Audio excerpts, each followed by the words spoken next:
Social marketing has become an integral part of our lives and continues to evolve.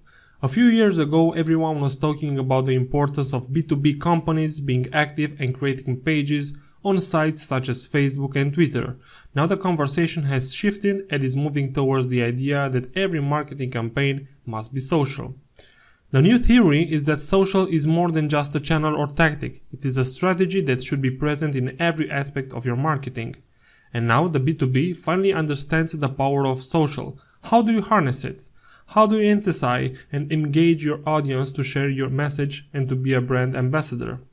As a marketer, you need to learn to leverage social media for building relationships, listening to the marketing, promoting content, and influencing buyers even before they're identified as potential leads. You have to do more than social media. You have to do social marketing. The question is no longer should I do social. The real question is why wouldn't I do social? This course shows you how to add social to every marketing activity to drive buyer engagement, new business, and revenue. Whether you are just starting out or have a well-defined social marketing plan, this course is your go-to handbook. Let's get social.